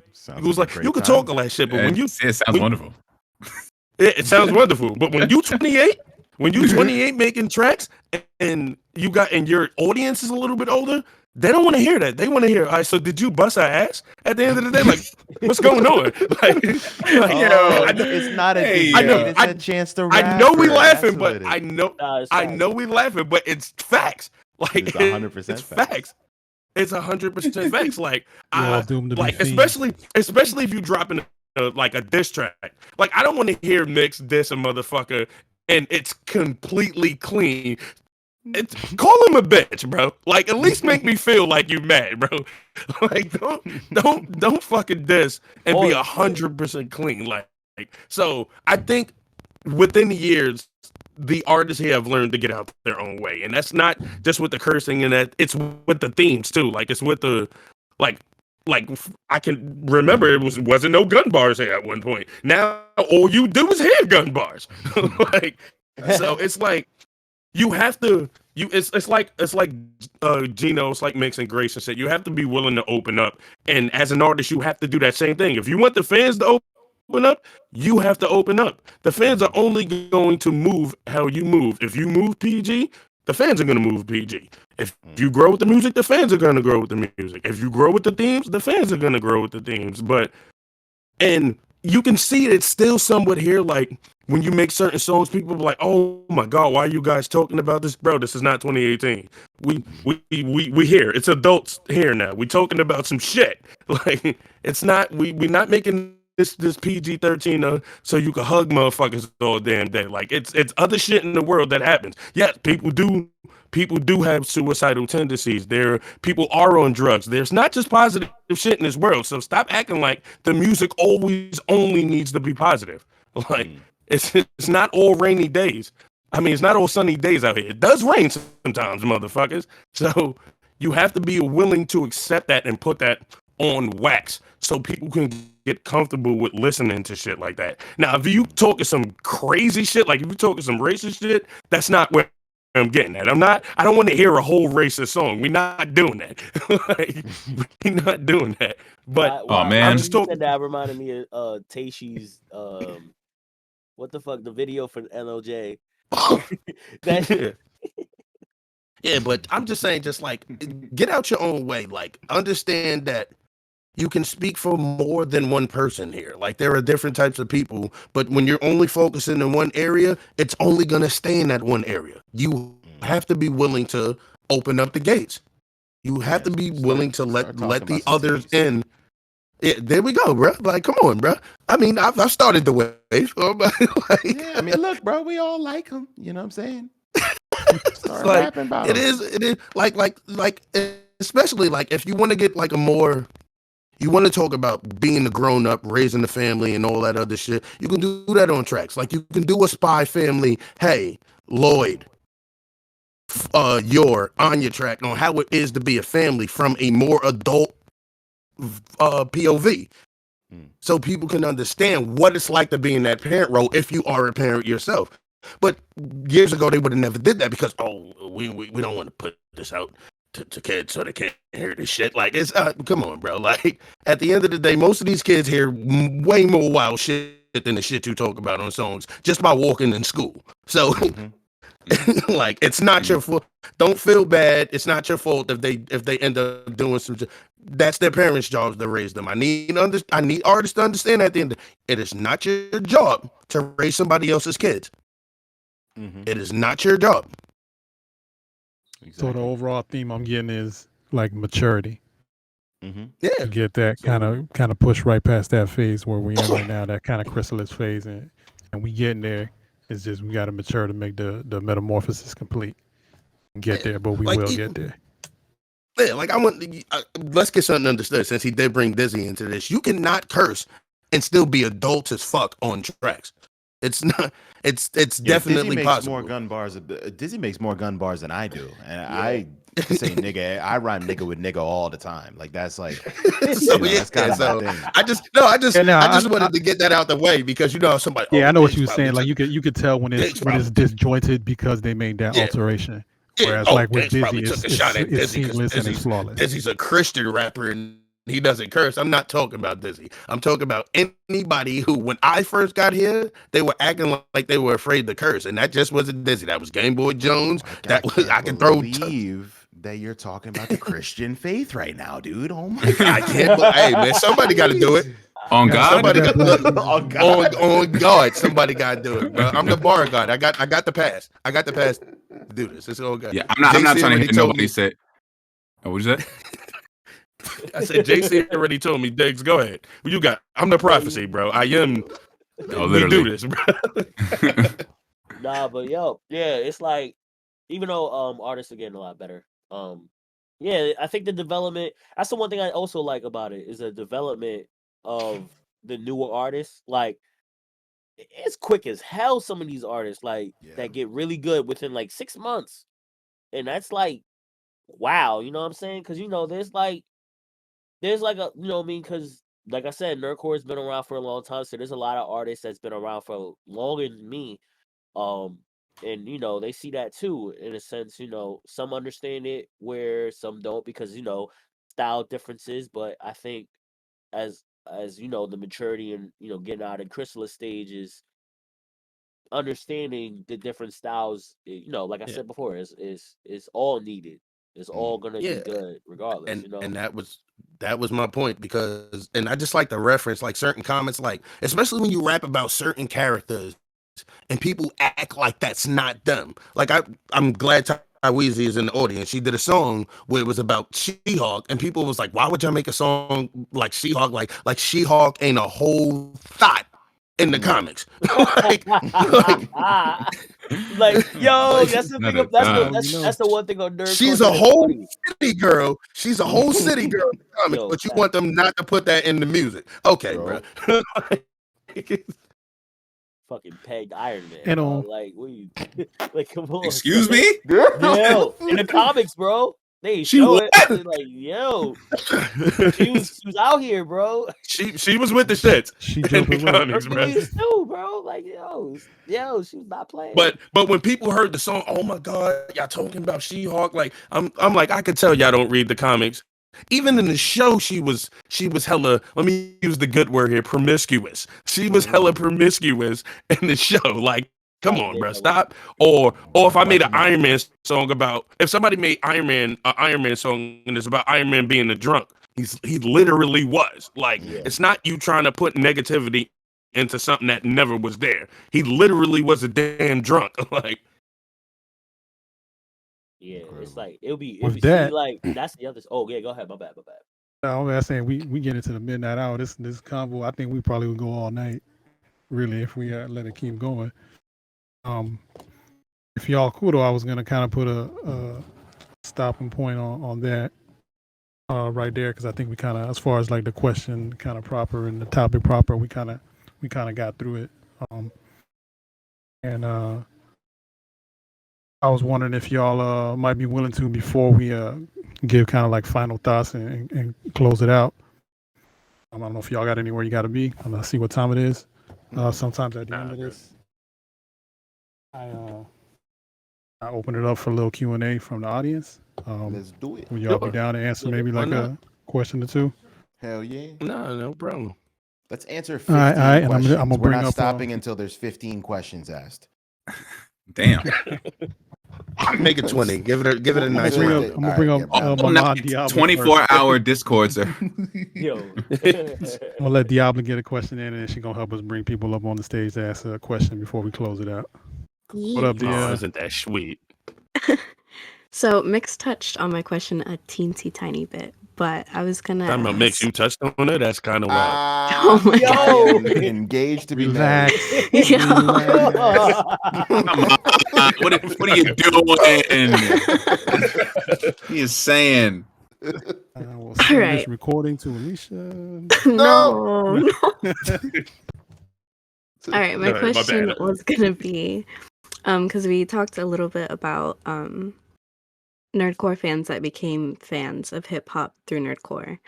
So I was gonna ask if, being in this community, you guys became fans of any genres that you probably wouldn't have if you hadn't come into this community. I love like indie rock music. And I'm more open to scream style rock music too. And I never thought that I would really, I mean, like friends will joke and be like, that's your white side coming out and stuff, but like It's me. I'm friends. yeah, he's friends. And I mean, I think like people like Fable specifically, kind of blend, because he started off, I guess you could say, like where he kind of grew his original fame was YouTube rap. Like he was a rapper, and he's now found his niche where he's doing this, like, the half rock, half rap, scream kind of stuff. And I love it. Like it's so dope to me. And then seeing people, I know for a fact Dizzy's taken inspirations from that and put a little bit more, metal into some of his songs and been on more Trippy Red kind of stuff. So that opened me up to listening to Trippy Red more. And which is still hip hop, I guess, but it's not the traditional kind of hip. I was anti auto-tune, years ago, anti auto-tune. I want to hear raps for 6 minutes, no hooks. Like that's what I listened to. So my music was very much inspired by that. My hook game wasn't very good. It still needs work, but like, it was very obvious. I was a hip hop junkie, Now I'm open to a whole bunch of different, styles of music where I still love the technical rap stuff. I like the rock stuff. There's a lot of, slower singing type stuff. Dizzy showed me a whole bunch of Christian stuff that like I wouldn't have found if I didn't know anybody, if I didn't know Dizzy specifically from this community. Amen. So, amen. Yeah, word. So, it's definitely once you start, it's like meeting, people on the other side of the planet, like you start listening to the kind of shit that they listen to and starting to pick up on, things that they like. Because you just never would have heard it. Yeah, facts. I think Um, quickly, actually, meeting Dizzy, I can give him props for. If it wasn't for him, I wouldn't know who Stormzy is. Mm, Because he just Shoutout. dropped the album too. But like, I really like how he does music, and I would have known about him, if it wasn't for Dizzy, as well as because how Shoutout does music. I have a lot Mm, more of appreciation for grime. So I'm like yeah, facts. I'm more open into listening to that side of music. I still gotta get some names and like check out, but like I, like back in the days, like oh these dudes talking about crumpets and shit. It's like, what the hell is keys? Bro. I mean? No, but it's like, now it's like I can listen to it. It's like, nah, I understand certain lingo. I see why Drake jacked the flow a little bit. What No. I mean? You know what I mean? But yeah, like I like a lot more. My music as an artist creating music has expanded, and my love for certain music has also bridged out because I'm definitely a hip hop head for life. But it's like, I could understand why other people like certain things, and I could grow to like certain things as well. You know what I mean? yeah, honestly. Yeah, Yeah, bro. even when it comes Bueno, to like, bueno. even when it comes to like, just different forms of hip hop. Before, you would have definitely never heard me listening to UK rap. It wasn't happening. But since listening to people like Schwabity, Breton, and all that, and seeing how they do it, it kind of opened the door up to me actually like, all right, let me give UK drill a chance, and then you start bumping people like Central C, except Pete and Bass are the goats. I'm not even gonna Yo, stunt. fact. Those the fucking goats, bruh. Mm. I fuck with Pete and Bass heavy, but I would have never been like trying to get into like getting myself used to hearing this shit in the first place if I ain't have people in my circle that were actually UK rappers. Because before that, I wasn't even trying because it was hard to understand. And I'm like, it sounded like these motherfuckers spit on themselves every time they rap. Like I wasn't with it. Like I wasn't with it at all. And then, like I said, you meet people, and then you're like, all right, it opens the door for you to like expand your horizons. I guess. Like, Yeah. Yeah, man, it's that open mind, bro. I understand. I think it's the yeah, accent that just kind of turns people off, like at first. You know what I'm saying? yeah, Like when you hear somebody rap and they don't sound like you, it's almost a little like what, or like they're a little harder to understand. But I yeah. know, especially NerdCore community specifically, there's a lot of big like pivotal figures in the NerdCore community that have Ooh, can't call me not Philip. an American accent at all, and they're nice, they're fire. Yeah. Yeah, that's it. Just have an open mind is cool. I think as an artist, I think it's the rhyme schemes that British people can hit that we can't, because some words in their accent rhyme that don't rhyme in ours. So like, and they have sayings that like are everyday sayings for them just British slang that they can put in songs that open up totally different rhyme schemes than to what we can do because they don't rhyme for us and we don't think of those things. Yeah, like Mundum. Mundum is my Yeah. shit, bro. Or like taking the piss. I'm not gonna say taking the piss, but that's a cool rhyme scheme, taking the piss, making I don't know, doesn't matter. What? Yeah. All right, next question. With that one, let's see if anybody in the audience maybe want to ask a question. Try to Nez, keep it on Nez topic actually. real Nice. quick, and we'll bring you up, do a couple before we get out of here. Hello, What up, friend. Nez? What's up? How you guys doing? Hey, What's friends. going on, bro? Yo. What's up, Mix? I think this is my first time actually I'm talking to you, actually. How's it going? You know what, dude? If I started complaining, I wouldn't stop. So let's just move on quick. God. Jesus. I believe that. Okay. I think my question is gonna be about like all you guys' names. How do you guys come up with your names? Because you guys have some interesting names, actually. Oh boy. Like this Well, whole thing. Well, Grayson has about 7 Wait, names, I'll so go let him go last, I'll go first. last. No, wait, I was gonna go last. All right. So I'll do it as quick as possible. So when I first started rapping, I actually had the original name Maverick the Ronin, right? And I was that name for like 4 years, and then I wanted to change it because that's when my music started growing. I was being more introspective instead of just being a rapidy rap ass nigga. So I changed it to Nightwing. The thing about it was I spelled this shit completely abstract to try to be like creative, and Yeah. personally, it kind of backfired because at first people were making jokes, and then I started realizing like, oh, these announcers at shows cannot pronounce my name correctly. So if I do good at a show, That's they hilarious. can't find me online. This is really bad. And then I got like consultation from somebody, and they advised that I should change my name before my name gets bigger. Luckily, it was at the right time. And then I changed it to Grayson once I found out I was having kids. I changed it to Grayson, and Aw. Aw. yeah. That's actually sweet. Aw. Aw. Wait, hold on. That's it. So Grayson, I have a question. So there was a point in time where like you went by Nightwing, but you spelled it weird, and like you went to shows and people were like, "Coming to the stage, we got what the like." They're like, and why I texted? I'm like, yo, bro, what? Or we they got be like night scene, like night crossing. Nightwing. Oh no, bro! I thought they were joking on the Night internet. crossing. Coming to the stage, Here we dog. go. Like what the fuck? I'm like, oh man, Bruh.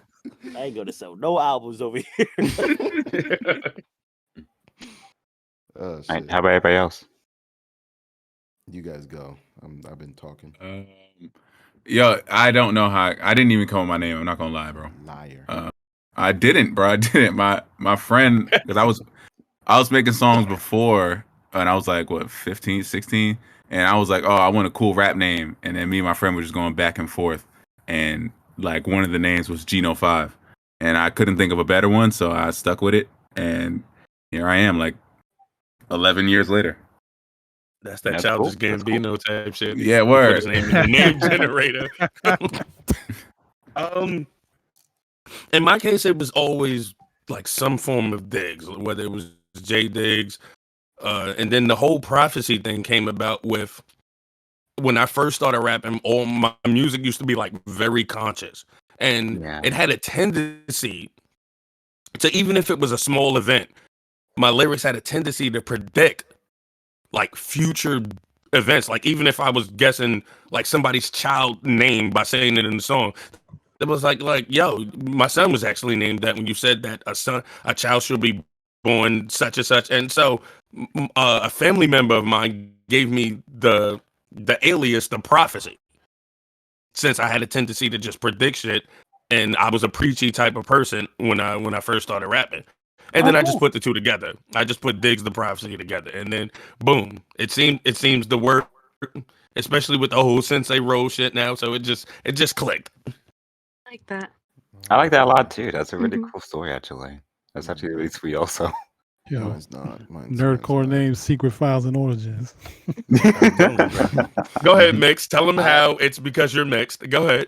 Oh my God. I mean, it is. It's literally what it Actually? is. Yeah, because I'm half black. My dad's black. My mom's Australian. So the people used to always be like, "Oh, it's such a cool mix. It's such an interesting mix." So like that Rocky. was my name. Not Carter. So my name at the very beginning was just Mix, like in capital letters, MIX. But it's impossible to find that on the internet. So, and I was 14, didn't know anything about SEO or anything like that. So, so then I went by M.I.X. Like, and tried to, kind of go like Notorious B.I.G. a little bit, but Okay. MIX didn't stand for anything, and everybody used to ask me what it stood for, and I could never really tell them, and I could never come up with anything interesting.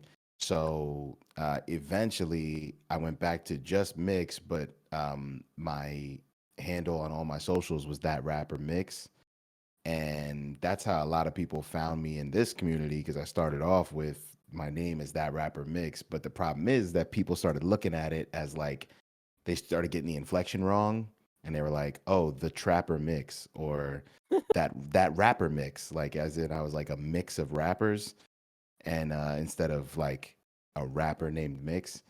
So then I was doing a music video with Gatsby, and Postcard was shooting it, and we were driving in the car, and they were like, "Your name kind of sucks." I was like, "Oh, Damn. That's crazy. It does. I mean, Oh it my does." goodness. So I was like, I don't really know what to switch it to, because I like Mix, but I don't know exactly what to do with it. And they were like, "Why don't you just mix your, no pun intended, mix your government name and your rap name?" I love that. That's So cool. my government last name is Williams, so I went with Mix Williams. That's cool. I like that. I like that a lot, actually. Yeah, that's my story. Nez, thank you for the question. Appreciate it. Yeah, definitely. I'll talk to you later, Neo. Thanks, man. Bye, guys. Peace. Bye. Bye. Deuces. Love you guys.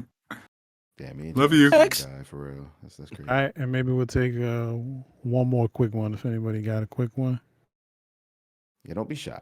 Not all at I'm once. only gonna flame you for a I second. thought we was doing 15, but all right.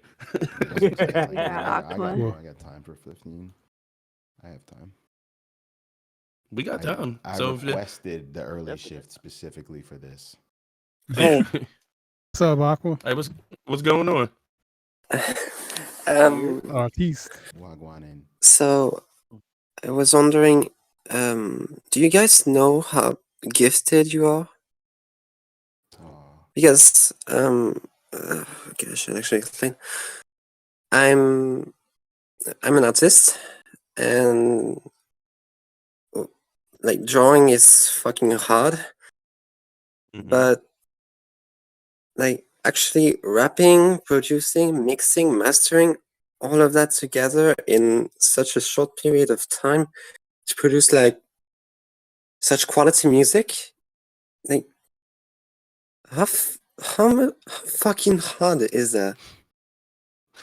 Well, I'll let me. say well, no. let me go first, because it's easy. For Go me, ahead. Go ahead. Do okay? your thing. I don't mix. I don't master. I don't produce. I just rap, and so I have so much like affection for anyone who does any of that work for me, and the people that do it all themselves. I have so much like respect for. It's insane, because I watched. That was one of the main things I noticed coming into this community, was the fact that people are dropping weekly songs.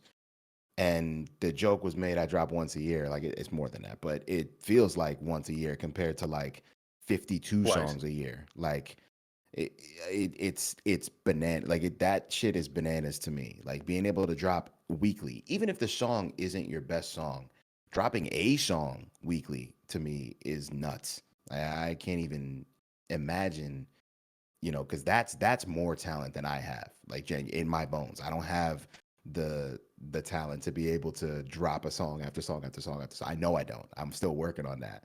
So like I agree. It is an insane talent to be able to do that shit. But I can't draw for shit. So Yeah, neither can I. that's another talent that you can definitely harness and make a dope career out of, because God knows if I draw something, it's not going anywhere.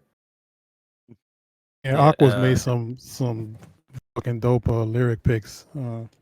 Yeah. for my Um, NCD for the Twitter account. Y'all seen it a couple times, probably didn't realize it, Yeah. but she's super talented. Yeah. But in also, my I'm sorry case, that you tried to meet your hero here and he disappointed you because he don't do. bruh. Nah, In my I- case, when it comes to being gifted, it's how you want to look at the word gifted. Because I was trash first starting out. Only thing I could do when I first started was freestyle. My writing was garbage, complete trash. I got in the lab and worked my ass off to be the lyricist and great writer I am today. This was not a gift. If it was a gift, it's a gift I found. It wasn't a gift that was handed to me. I had to work my ass off to get this skill level. Like I wish I still had some of my first recordings to show you. Like I'm not even talking about the first recordings on YouTube. I mean first recordings period of me in the studio to show you the difference and the setups, the double entendres, the schemes. I wish I could show you this so you could get a better grasp of what I'm talking about. And I say this to say that because a lot of artists are like this.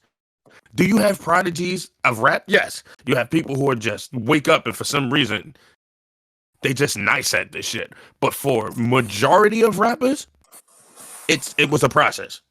It definitely was a process to get to where they were. Like even if you look at one of our songs probably like from 3 years ago, 4 years ago, you're going to notice the difference. You're going to notice how the flow is cleaner, how their setups are better, how they punchline better, whatever the case may be. But for most artists, period, singers, rappers, people who do illustration, it's been a process.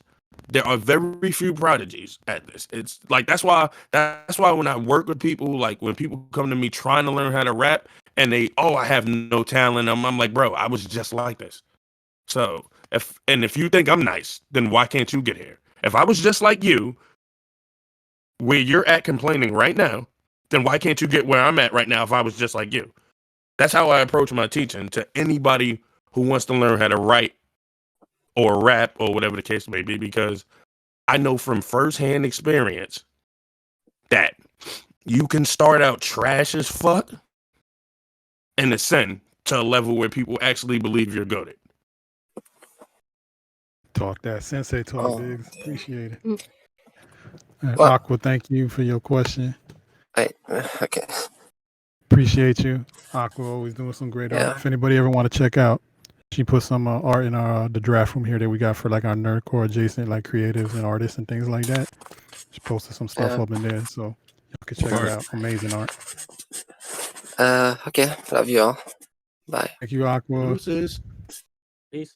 Anyone else want to ask a question? All right. Anybody else? Come on, before Ty we get out of Weezy. here? We know you want to, Ty Weezy. Come on. Stop back and shot. Oh snap! All right. There she, I knew it. Like, What up, Ty? Hello. Oh, Yo. hi, crazy. So my question is for Diggz. Oh shit, here we go. Doctor. It's your fault. You asked for it. Literally. I knew it was coming. That's why, bro. I'm the prophecy. I knew it was coming, bro. No, really. I just want to know. Okay. Go So ahead. how long have you been a hater? Damn, son. Probably my whole life. Damn, son. Probably my whole life. Probably my whole life. There isn't anything I like. Like so. Like, You Oh, okay. play haters ball. that's me. I orchestrated it. I put the shit together. Like, Oh shit. Um, That was funny. Well, that's all I had. I'm dead. I love it. So, I'm gonna go back to my spot. I knew Wonderful it was question. coming. That's fantastic. Big Silky Justin, the prophecy. I'm telling you, bro. I put, bro. To put it like this, to give her a more introspective answer, I hate half of the shit on the planet. The other half, I don't give a fuck about. Simple but poignant. That's a whole fact. This nigga for years. I don't care enough. Yeah, what does he care Bro, about? I'm just starting to care, and like people don't understand Oh my that. God. Like, I don't care about that. I don't care. What I think do we got you one care more, right? about? We have one more person in the audience. We had another We had person, someone but put they their hand did. up. Had a question. Yeah. There you go. All right. Oh, Black this. Fox. Okay. oh, Black Fox. Can't. Oh, Black Fox. All right. You got to change your nickname. The Mischief Maker got you. Bruh. So he's a mute. How do you unmute? Yeah, I've been there before. Yeah. Get off your phone. Doesn't work. There you go. Hello? There we go. You. Yeah, Go can you hear ahead. me? You got a question? Yep. Yeah. All right. Well, this is just for anybody out there who basically thinks that the equipment is important. Do you guys honestly believe that like in its own right when rapping and everything else, the most expensive type of microphones and everything else, will they really help you, or do you think it's more than that? I think It they is help you. more Oh, than yeah, I was that. about to say, Not necessary. Like you it's don't not need it. necessary. Like best example I can give you is like some people would say you need the $1 million studio and all that. Are you familiar with the song Bands from Juicy J? Bands and Make a Dance. Are you familiar with that? Yes, I. That was recorded in a shower. Yeah. That whole song. Wow. That whole song was recorded in his bathroom in the shower. Wow. Yeah, even the song on the like you watch the Travis Scott documentary, he was in a mansion, don't get me wrong, but he was in the middle of a room in the mansion, but just a room with a blanket over his head. He's rapping like one of us. Like this nigga wasn't in a booth. He wasn't in like a studio with an engineer or anything like that. I'm sure the engineer next to him is a very successful engineer who's getting paid very well, but they were sitting in the middle of a room on a couch and he just had a blanket over his head and recorded a song that, people mosh pit to this day. Yeah. Rest in peace. Oh, damn. Yeah. I'm sorry. Anyway, Damn, bro. Scott. All right. Yo, hey, All right. Anyway, all right. Look. I didn't catch it for this. Yo, it's so All right. So what I'm trying to say is, you don't need the most expensive equipment. I worked at a studio where they had like wonderful equipment, and like if the engineer sucks, it means absolutely nothing. Like, or if you have the person that's mixing your stuff doesn't know what they're doing, bro, it means nothing. And I've heard wonderful quality from like very amateur equipment, you know what I'm saying? Which is like a USB mic and a laptop, you know what I'm saying? Yeah, it's just what you know, like it's what you do with it pretty much, not what you have. Yeah, you got a lot of people that just use the Focusrite interface because that became very mainstream for at least underground artists. You have these Focusrite interfaces that are like $150, and a mic that might cost $150, and then a normal laptop that they already had.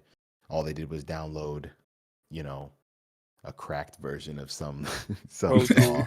Yeah, like a cracked version of Pro Tools or some nonsense. Like I still, to this day, I still use Audacity to record a lot of shit.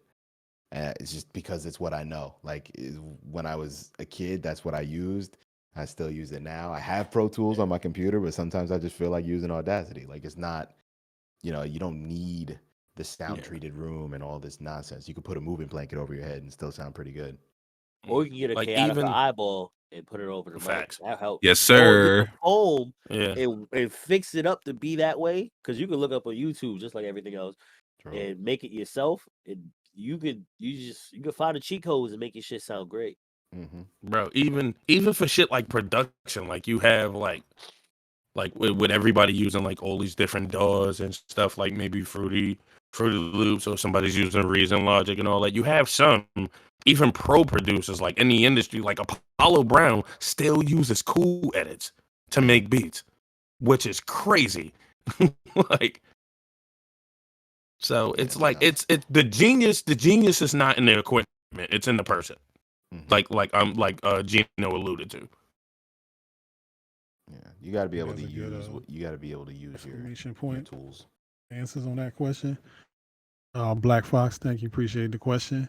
And just so you know, too, you can go ahead and change your nickname anytime. You got by the Mischief Maker a while back. You must have not been back since then, but you can change it at any time. Gotcha. Thank you for that. I Appreciate guess you. we can answer one more if anybody has one more question. We can answer one more before we get the fuck up out of here. Not to. So anybody? Yeah. And they were all like, Anybody else with fucking one more Diggz. question? Somebody just joined. Shit. Like, Yo. Welcome. Oh, that's the homie Grim. Like I said, we'll answer one more. So anybody got one more question? Uno más. There you go. Question's gonna be like, what did y'all say Dave. before? What did y'all say before I got here? What did I miss? Hello? Hello? Oh. Hello. What up, Grim? Hello. Hi. First of all, I'm a huge fan of all of y'all, especially you, Mix. I love No, you. you're not. No, you're not. Hey, stop lying. Fuck Nobody you, nigga. loves you. Anyways. Stop. Yeah, you ain't got to come up and just lie like off rip. That's kind of Especially you, Mick. Come on, bro.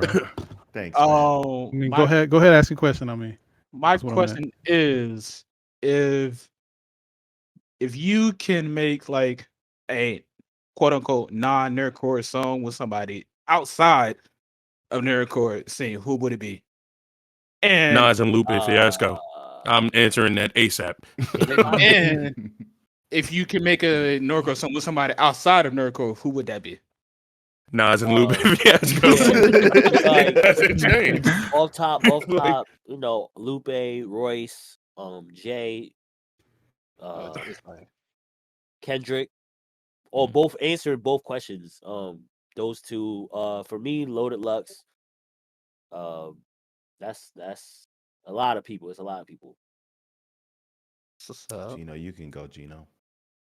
So artists that aren't in NerdCore and in NerdCore, or just aren't in NerdCore. Who would you Geno bring one, in to like make a song with somebody that is NerdCore and not NerdCore? okay? Damn. That's not NerdCore. I would say definitely Royce the 5'9", like Grayson said. That was like one of my biggest inspirations to rap. J. Cole, Kendrick. Sound like basic bitch answers. But yeah. As far as NerdCore goes, I'm trying to make this happen probably next year. I'm trying to get a song with Ty Wild, probably. Okay. If we talking about people in NerdCore. Yeah, I didn't even. We could. You Yeah, can do we both. I thought it was my bad. I need a song with Mix, but no, I mean it's hard to get control of celebrities. But you feel me? Yeah, hard to get a hold. Oh my god. No, I have the beat. No. I know. I'm fucking with you. It's crazy because I have a beat from Diggz and I have a beat from Grayson, and Bro, I owe Grayson a verse, and I'm so sorry, bro. I feel like if I don't send him his verse, he's gonna make a NerdCore control disc. That's all. I'm gonna Cue up the We Got Beef thumbnails. Never. It's off top of who I would like to work with. I want to work with DPS. Like the way he raps, because I feel like everyone knows like, yo, he's dope. But like I feel like he be going over heads for a minute on how he be saying certain shit, because he knows what he be talking about when he's rapping. Like the Moon Knight joint he did. Yo, I'm still sitting here like, yo, he really made a DID scheme. And that's the disorder that Moon Knight has. It was like, but a lot of people don't know about Moon Knight like that. So a lot of people didn't catch. I was like, yo, little shit that he does is like, nah, I feel like if I get a chance to work with him, it's like I get to like just bar the fuck out. But like it would be a good song still and everything like that. But it's like I feel like he is someone personally, I feel like out of the NerdCore YouTube side that understands that like, yes, the song is important to make, like the quality of it and everything else, but you can still rap your ass off as well. So out of everybody, is like him, definitely. I think outside if I could choose anybody, I think my top three would probably be Drake, so that way I can I knew feed it. I my knew it. family I for- knew it. If I I can knew feed my it. family for the rest of my life, like the rest of time, I could just feed whatever. But my biggest like the artist that I listen to the most would probably be that I would want to work with, that I think my styles would bounce off, would be Kendrick, Future, and Lil Uzi. Would be like the I can see you on the Lil Uzi track. three. Yeah. Which is, it's weird because I don't really rap with all the auto tune all the time and like, all that kind of stuff, but that music just makes me happy, so I feel like that's what I would want to do. But in nerdcore, I've been trying to get a Fable song for like forever, and it almost happened a couple months ago. Weren't you on a Fable song, or was that a feature with Fable?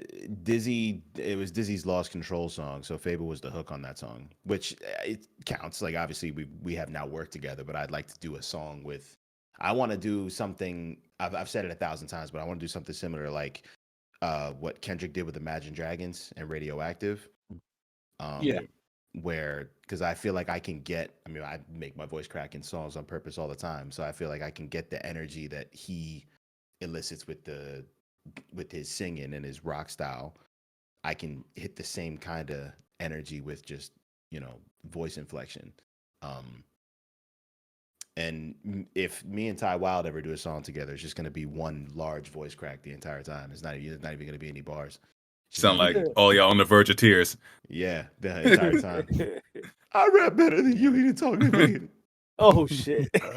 Yeah, for me, since I didn't really answer on the nerdcore side of things, I don't know. Like, for the nerdcore side of things, I want to get on the track with all the bar guards. Like, bring me Dan Bo. Like, I'm talking all the bar guards. Like, I need a cipher with the bar heavy motherfuckers.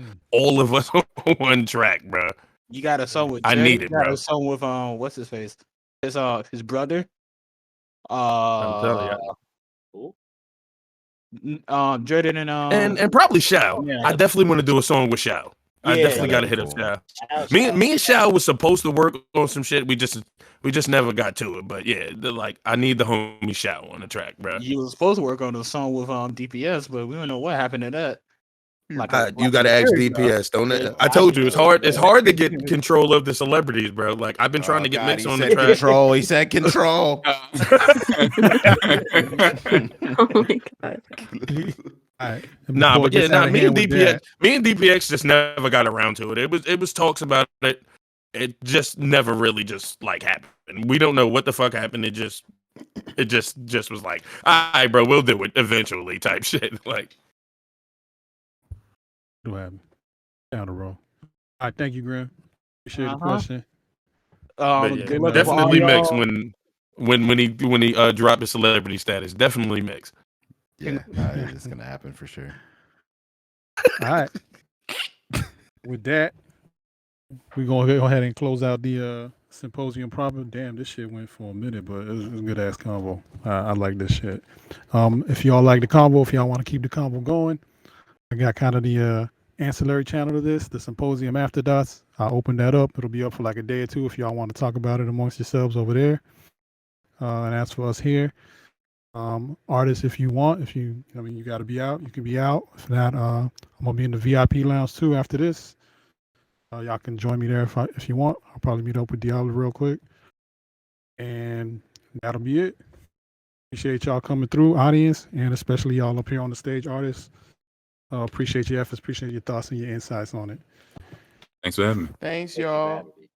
All right, and Geno, Yeah, I fixed it so you should be able to come in VIP lounge too if you want. Oh wow! Well, thank God. All right, everybody. See y'all later. Appreciate you. Thanks for tuning in again. Hey man, anytime, Chief. All right, I'm gonna hold you to it because a lot up in that brain I'm trying to pick.